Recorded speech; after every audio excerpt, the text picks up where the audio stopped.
Ketemu lagi di Ajib, ASN Jabar ikut bicara ke lingkungan hidupan, tentang sampah dan lain-lain lah ya. Nggak bisa biasa-biasa aja. Mungkin ada langkah-langkah yang spesial yang Ibu lakukan. 98 ton segimana itu? Kalau setiap hari di Aljabar itu kurang lebih 2 lah ya sampai 4 ton. Jangan makan di dalam masjid, jangan nyampah. Aljabar belum ada pengelola yang tetapnya ya. Kemarin tercatat 350 PKL dong. Sok ayah kata-kata gini, not in my backyard. Kamu urusan pemerintah bukan urusan. Aduh, Kang Teteh, singkarunya.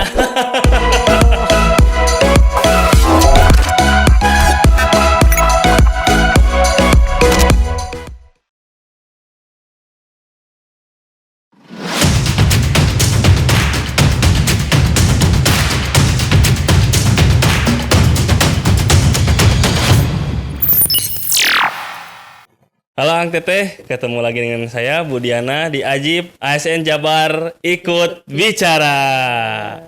Luar biasa episode kali ini episode spesial di bulan Februari karena di bulan Februari untuk aktivis lingkungan hidup mungkin nggak heran ya Bu ya. Bulan Februari ini bulan memperingati sampah gitu, bulan sampah. Nah, untuk itu tamu saya hari ini tamu yang sangat spesial. Yang ini kayaknya kita ketiban berkah lah.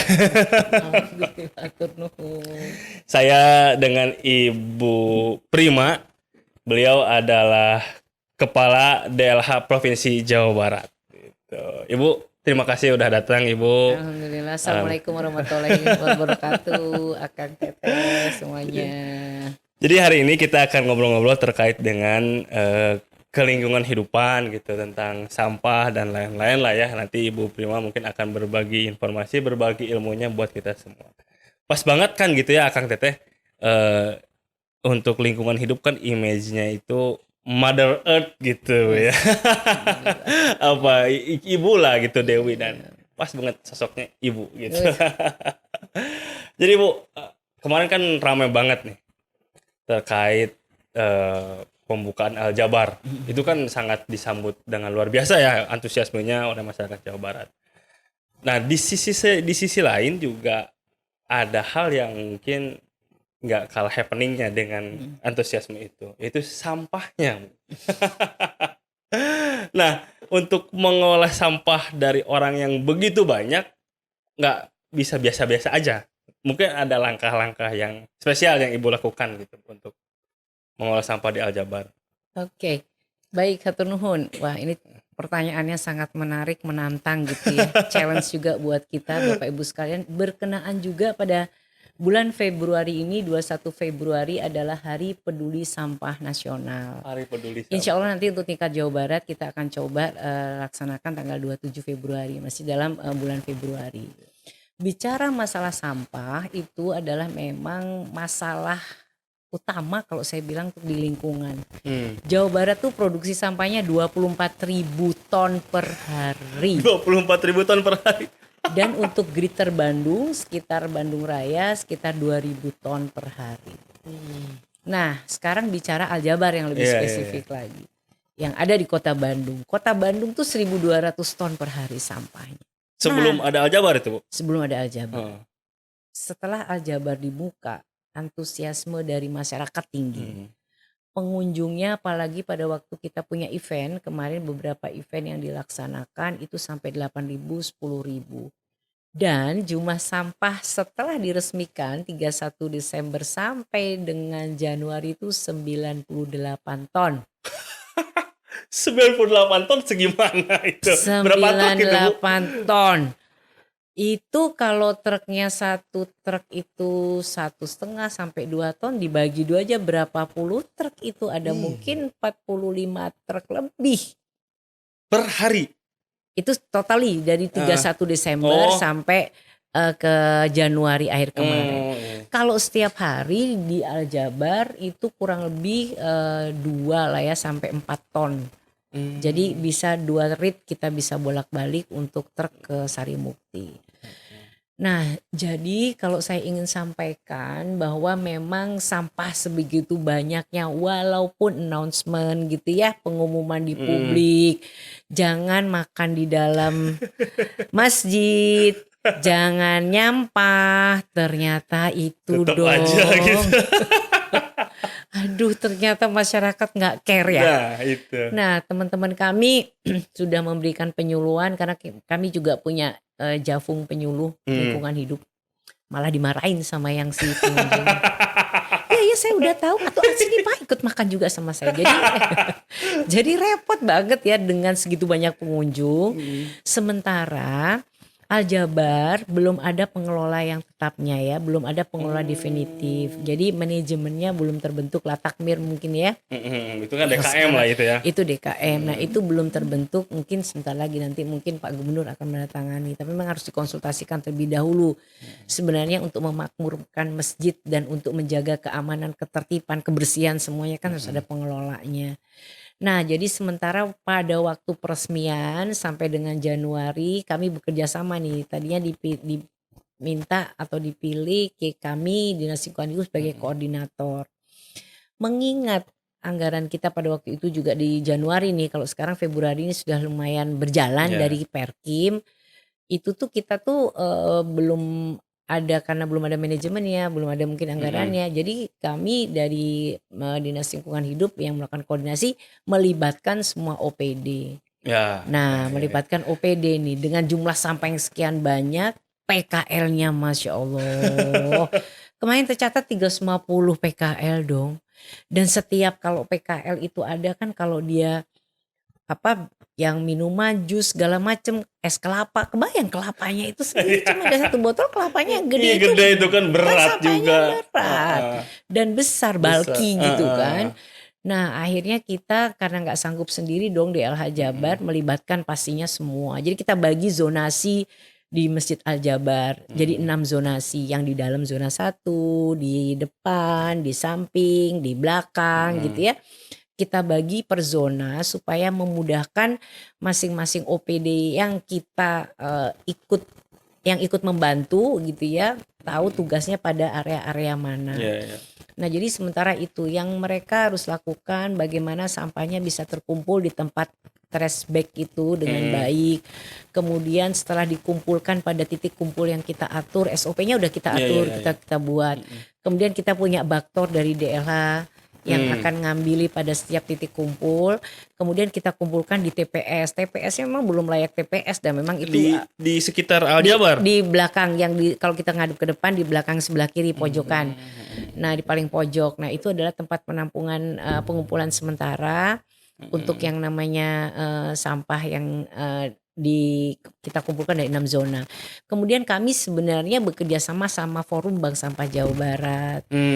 Dengan bank sampah juga, bagaimana bank sampah ikut membantu memilah mana sampah itu yang valuable dan unvaluable. Sampah itu karakteristiknya 40% organik, 60% ada plastik gitu ya, ada kertas dan sebagainya. Bentar, Nah, itu di 60% organik, 40%. 40%-nya 40% organik. 40% organik, 60% anorganik. Ya, betul. Itu klasifikasi itu terjadi di di semua tempat atau hanya spesifik di Aljabar?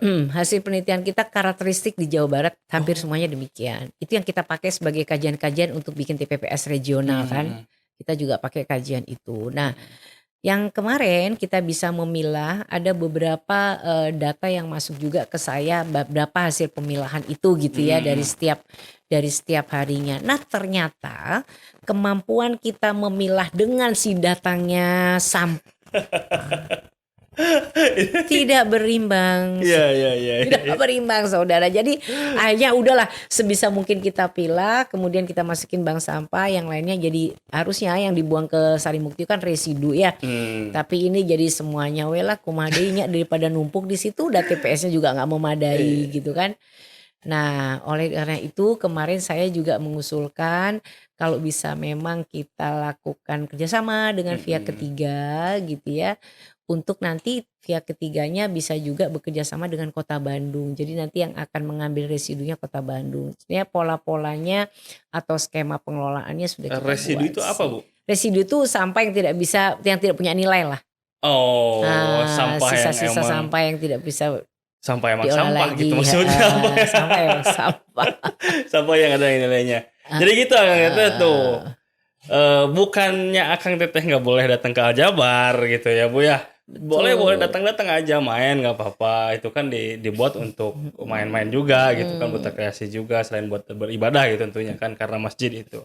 Tapi harus diperhatikan juga sampahnya ya Bu ya. Pasti. Ini sampai di dalam itu di kolam retensi air itu teh pada masuk ke situ. Danau itu. Danau Astagfirullahaladzim. Aduh Akang Teteh singkarunya.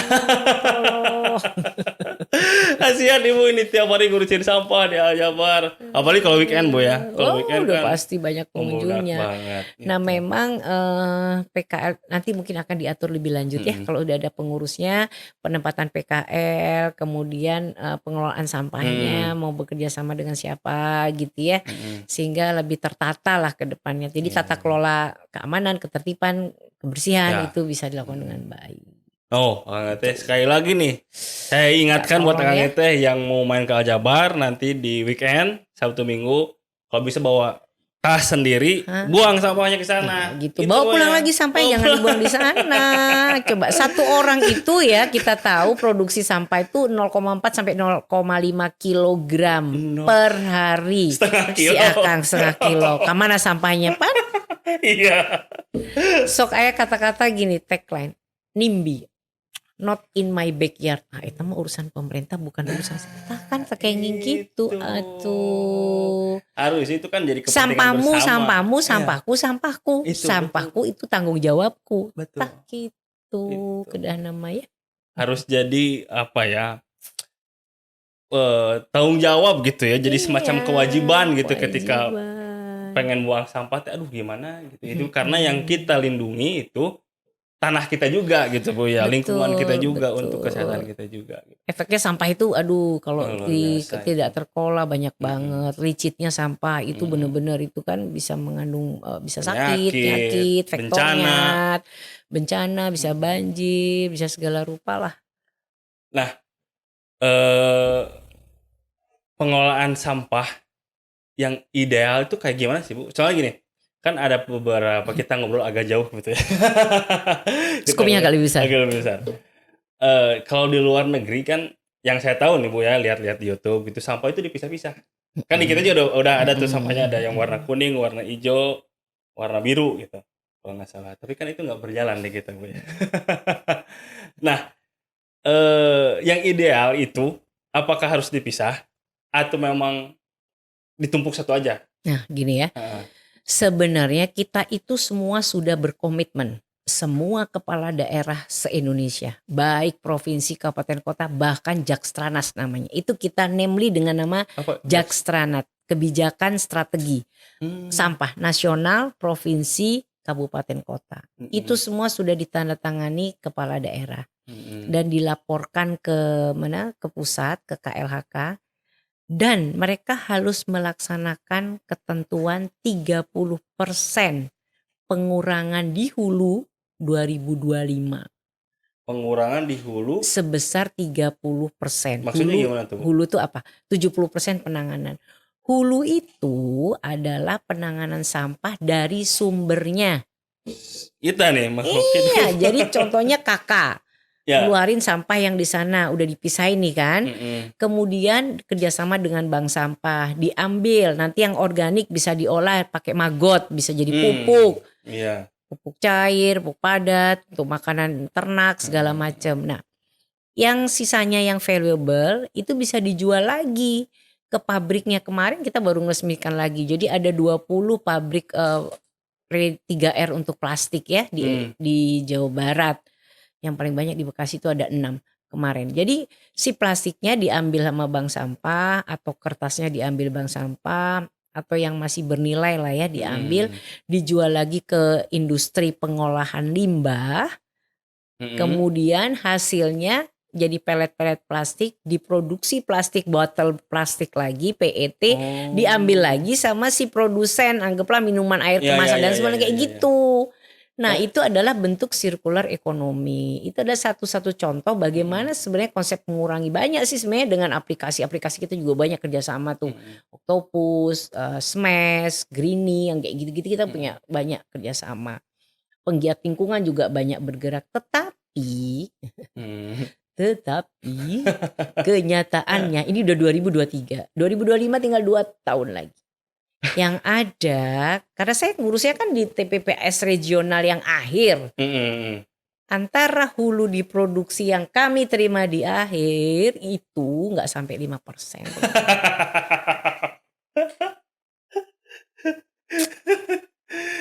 Jadi gimana Bu ya solusinya gitu? Solusinya terus terang, saya akan menyampaikan bahwa mengolah sampah itu nggak mudah dan nggak murah. Mudah itu bisa dibilang mudah, oke. Asal sarana prasarannya ada. Ngolah sampah itu tuh sebenarnya cukup mahal. Dan kita retribusinya harusnya kakak itu ya harus tahu itu teh. Masa cuma 3.000 sih per kakak per bulan. Apanya Bu? Ada yang ngelola sampah segitu. Kan kalau ada yang saya dengar juga masih segitu kan rendah banget. Iya sih. Bayar ke saya di ujung itu cuma 50.000 per ton. Standarnya 50.000 per ton? 50.000 beneran? 50.000 kan aku yang nagihin ya ke kabupaten kota. Muat buat apa? Tuh kan, Akang bisa ngomong gitu. Ini beneran nih podcast ini bermanfaat sekaligus menyampaikan, halo teman-teman kabupaten kota, apalah artinya uang segitu per ton. Saya gimana duitnya mau mengelola di akhirnya, sementara di hulu yang saya cerita aja belum beres nih. 30% masih di 5%-an. Bahkan ada yang masih 1-2%. Berarti larinya semua kan di regional. Numpuk. Kalau di akhir tidak dengan teknologi yang tinggi, nanti saya akan cerita ke depan ya. Sekarang di Sarimukti awalnya kan itu darurat bencana, Pak. Emang itu bahasa Bandung Lautan Sampah. Iya. Nah itu kita taruh dulu di Sarimukti untuk sementara waktu. Tapi akhirnya kita pakai terus itu untuk menampung sampah yang ada di Bandung Raya. Nah itu sebenarnya 2017 itu 18 itu kita udah olap sebenarnya sudah. Saya udah berdiri di atas 50 meter sampah. Kan ada video saya viral. Itu saya masih ini Bu, masih apa ya, masih kecewa. Ya kecewa lah ya. Maksudnya bukan kecewa tapi kok bisa gitu. Sedangkan 1 ton dihargai dengan 50.000. Sedangkan kalau nggak salah di Jepang itu setiap membuang sampah bayar.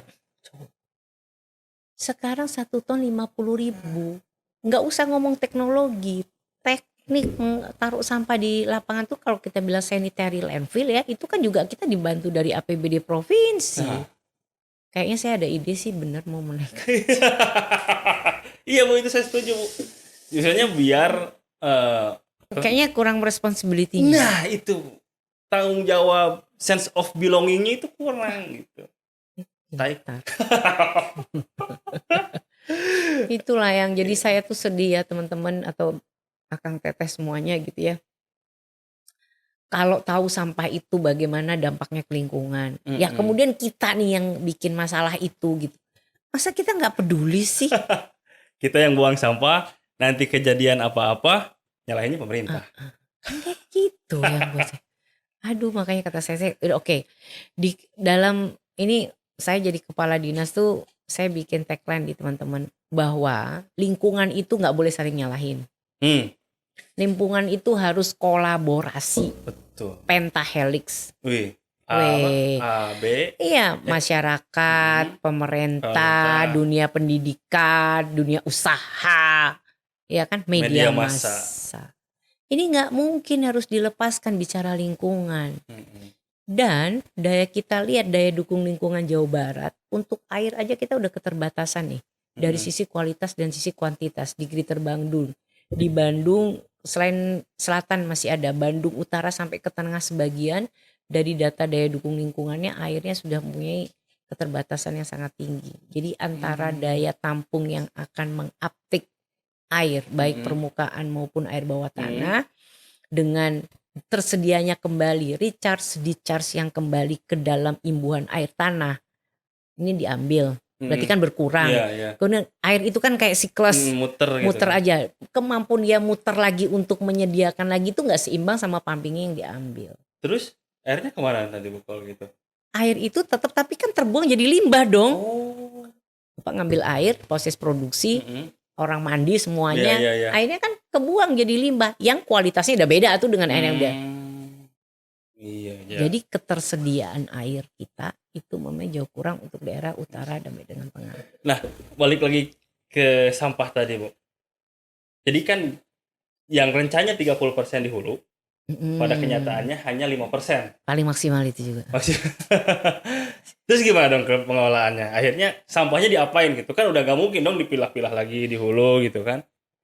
Nah, di hilir, di tempat ibu gitu di akhir. ini untuk Greater Bandung demikian ya. Tapi data yang punya saya untuk sebagian wilayah Jawa Barat ya, Bogor, Ciamis, ada yang bagus-bagus juga. Yang mendekati 30 adalah yang sekitar 20-an tuh ada. Tapi untuk Greater Bandung data yang ada di saya juga nggak demikian yang tadi saya sampaikan. Jadi mungkin kebayang teman-teman DLH kami yang ada di kabupaten kota, khususnya kota Bandung. Jadi antara si sampah yang datang dengan upaya-upaya mungkin kayak tadi sama dengan Aljabar contoh kecilnya. Upaya memilah, upaya mengurangi dari awal karena kita tenaganya memang masih pakai tenaga manual ya untuk memilah-milah itu kan. Cuma ini itu manusia gitu. Manusia kan sementara ini kan kalaupun kita ada pabrik yang besar nanti kita akan bikin RDF yang di Nambo itu ada belt conveyor, ada alat pemisahnya, teknologinya, ada mesinnya gitu ya untuk memisahkan itu lebih cepat lagi prosesnya. Tapi kalau yang kayak Aljabar kan semua ada pakai manual nih, pakai tangan dulu. Jadi sama mungkin Kota Bandung belum bisa, kan Kota Bandung nggak punya lahan juga dia untuk mengolah sampah kan. Jadi larinya semua ke Sarimukti. Nah itu dia yang akhirnya di Sarimukti tumpuk aja gitu. Masih tumpuk aja sampai 50 meter tingginya sekarang. Saya juga deg-degan ya, inget Lui Gajah, inget nggak? Meledak gitu ya? Itu kan dari gas metannya. Iya, kalau 150 orang meninggal, coba. Kalau dibiarin juga itu kayak gitu kan. Makanya itu kita kelola di sana itu dengan 50.000 teang. Tapi itu yang menentukan harga di Pemprov gitu, yang menentukan harga. Iya, tarifnya itu. Tarif itu sebenarnya kami bisa juga untuk menaikkan, nanti akan saya juga uculkan gitu ya. Tapi ya itu saya saja kan gini, Sarimukti ini kan akan habis kemungkinan di 2024 dengan kita ada perluasan ya sedikit, tapi masih dalam area itu. Nah kita akan pindah ke Legok Nangka. Legok Nangka di mana itu? Legok Nangka yang di sini nih, yang daerah kalau kita mau ke Garut itu loh. Legok Nangka daerah apa tuh Pak Sarif? Daerah Nagrek. Iya. Nah itu udah lahannya 85 hektar. Itu akan gede ya? Gede. Itu akan insya Allah teknologinya akan canggih lah di sana. Nah itu terkena charge-nya tipping fee-nya 386.000 per tonnya. 386.000. Tapi tetap aja kabupaten kota masih minta kita maksimal ngasih bantuan provinsi. Nah itu lagi proses tender. Jadi prakualifikasi ada 2 konsorsium internasional karena tendernya tender internasional. Itu investasinya gede banget. Kita dapat VGF bantuan Viability Gap Fund dari Kemenku itu juga 1,3 triliun. Jadi emang asetnya cukup triliunan lah. Nanti insya Allah kalau kita masih open teknologi di dalam proposalnya. Tapi kalau nanti mereka choosing kepada waste to energy untuk electricity, kemarin Pak Gubernur sudah tanda tangan dengan PLN CEO-nya bahwa nanti PLN akan membeli sesuai Perpres 35 2018 itu sebesar 13,35 sen dolar per kWh. Apa itu? Hasil listriknya, listrik yang diproduksi. Jadi sampah diproduksi jadi pakai incinerator. Iya, habis itu kan dia akan menghasilkan tenaga listrik, jadi panasnya nanti akan tenaga listrik. Iya kayak di Jerman ya kalau nggak salah yang terus betul. Tiap hari bakar gitu kan ya. Iya. Nanti insya Allah kita pakai teknologi itu keren banget tuh kalau udah itu. Makanya kalau makanya saya ditunggu Pak Gubernur nih, itu di challenge. Insya Allah mudah-mudahan triwulan kedua udah ada pengumumannya. Triwulan sekarang? Berarti bulan April ya? Iya, insya Allah. Kemudian nanti Pak Gubernur Bismillah, mudah-mudahan doain ya Allah, teman-teman semua, Kang Teteh doain mudah-mudahan kalau masalah sampah itu bisa terkelola dengan teknologi seperti itu beres kayak. Iya ya. Ini sebelum surut jadi listrik. Iya, langsung dibakar. Langsung dibakar, nggak numpuk kayak sekarang. Mantap kan, keren Kang Teteh nih kalau kita doain bareng-bareng biar ini rencana ini sukses gitu kan, secepatnya terbangun pengolahan sampah yang luar biasa itu biar Jabar lebih juara gitu kan. Walaupun misalnya teknologinya udah bagus, tapi tetap kewajiban akang kita nggak hilang. Iya, mengurangi dari hulu teh ya, itu kewajiban Mengurangi. kita, sampahku tanggung jawab. Nah, itu kalau misalnya kayak Jadi yang berperilakulah kehidupan untuk meminimais si sampah itu. Nah, sok pakai tumbler kan udah tumbler, boleh kayak gitu, betul. tumbler. Bagus nih Kota Bandung udah bawa tas belanja Trustnya gitu, sendiri nggak gitu, pakai nggak plastik pakai gitu ya. plastik, mengurangi plastik. Kemudian semua digitalize sehingga efisiensi Nah, paperless iya. Kalau gitu. Pemprov kan udah paperless Bu ya. Heeh, kita udah paperless alhamdulillah. Alhamdulillah. Nah Bu, kita ngobrolin terkait peringatan hari sampah yang akan dilaksanakan tanggal 27 ya. Nah Heeh. rencananya kita mau ngapain nih Bu? Nah, sudah diawali sih dari kemarin seminar-seminar, Mm-mm. kemudian memberikan apresiasi terhadap penggiat sampah, Mm-mm. terhadap industri gitu ya. Kemudian kegiatan-kegiatan di setiap kabupaten kota ya bagaimana sekarang mengolah sampah lagi. Jadi ada unit-unit mau sekolah kan programnya banyak tuh, ada Mm. Adiwiyata program sekolah, kemudian ada pondok program yang di pesantren, semuanya Mm-mm. bergerak untuk sama-sama bagaimana membersihkan lingkungan kita dari sampah dan bagaimana sebenarnya membuat tata kelola sampah yang lebih baik lagi. Jadi setiap Iya, iya. tahun itu sebenarnya penyelenggaraan itu banyak aktivitas lah, mau dibikin apa aja tuh teman-teman tergantung kreativitas kabupaten kota gitu ya. Tapi intinya tujuannya adalah meningkatkan kesadaran masyarakat, membuat tata kelola persampahan lagi menjadi lebih baik gitu ya. Iya. Nah arahnya ke sana. Sebenarnya ingin mengingatkan ke kita itu Iya kasus sih. Wih Gajah itu tuh bencana gitu. Iya Itu betul. benar human error loh. Mm-mm. Bencana Itu yang dari kita. Coba itu kan kalau dipikir asa aneh ya kita dengan tidak mengelola baik sampai membuat orang meninggal gara-gara sampah. Coba. itu. Itu gimana sih? Negara Indonesia masih Sampah itu kan bisa dari sana kita bisa simpulkan gitu. Itu bukan hal yang sepele. Even kita cuma buang bungkus permen, itu endingnya bisa membunuh manusia. Gitu kan Bu ya? Jangan salah, saya punya data ya. Untuk plastik itu bisa ratusan tahun dia terdegradasi. Jadi semua itu makanya sebenarnya sekarang semua harus memulai ke efisiensi efektivitas. Kayak bahan-bahan yang biodegradable yang bisa terdegradasi di alam. Kaca itu udah sampai ratusan tahun bahkan ribuan tahun gak akan Nggak bisa hilang ya? hancur. Sementara Allah sudah menciptakan di tanah di bumi ini gitu ya makhluk-makhluk bioteknik yang kecil yang untuk mendegradasi si barang-barang yang aneh tadi yang buatan kita tadi untuk kembali menjadi menjadi sumber daya alam yang bisa digunakan. Tetapi kita kan produksinya coba logam, plastik, Plastik, kaca. kaca. Iya. Itu kan nggak bisa terdegradasi di alam, nggak akan bisa hilang. Paling kertas yang bisa, kalau organik udah pasti bisa Oh, ya. kalau kertas masih bisa diurai gitu ya? Bisa, kalau kertas masih bisa. Iya, Makanya iya. sekarang ada kan plastik-plastik yang biodegradable ya macam-macam Iya, lah iya. inovasi. Ya mudah-mudahan lah menambahkan kesadaran masyarakat untuk semuanya peduli.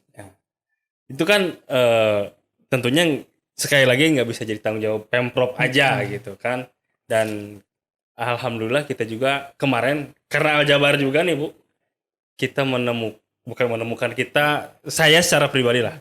Wih, ternyata ada ya pemuda-pemuda keren Pandawa 5 gitu yang masih mau tanpa pamrih berkontribusi laun terhadap sampah gitu.